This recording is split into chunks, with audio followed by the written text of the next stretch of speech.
On Friday, President Trump unrolled what he refers to as a platinum plan for Black America, calling for increased investment in Black businesses and additional capital for Black entrepreneurs.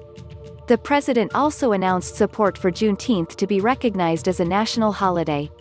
But is Trump's plan too little and too late to convince Black voters to support him? The president's speech at the Black Voices for Trump rally in Atlanta comes as part of a late push to gain more traction with Black voters. It was also notable for the location where he made it. Georgia, which has historically been a solid Republican state in presidential elections, is an unexpected battleground in 2020, with some polls showing the contest too close to call. Atlanta is also the city where Trump announced Black Voices for Trump last fall.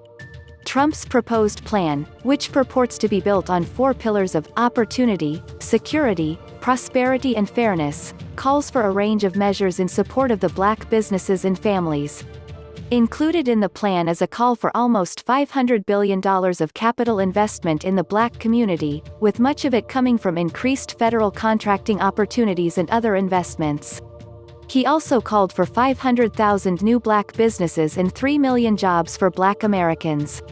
Trump's plan also calls to increase the number of Black-owned contracting businesses, financial services entities, and private equity investment funds by means of regulatory reform and up to $40 billion in government funding, as well as leveraging infrastructure funding to increase opportunity for Black businesses in federal contracting. Trump's propsal also references vague commitments for increases in Black employment and home ownership, offering very little details on both. In addition to the economic aspects of the plan, the president's plan proposes a range of other commitments to the Black community, including criminal justice reforms that include diversity training for police forces. In addition, the president is promising a National Clemency Program to unite families and invest in human potential, focusing on wrongful prosecution and rehabilitation. Notably, Trump also announced in Atlanta that he supports making Juneteenth a national holiday, something that has been teased for several days now. The plan also proposes prosecuting KKK and ANTIFA as terrorist organizations.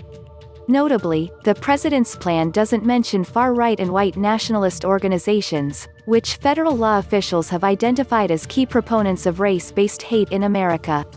The announcement of the so-called Platinum Plan comes after the president tried to use a variety of tactics to woo Black voters. He has used executive orders, pardons, and over-the-top rhetoric in which he has compared himself to Abraham Lincoln to attract the attention of skeptical Black voters.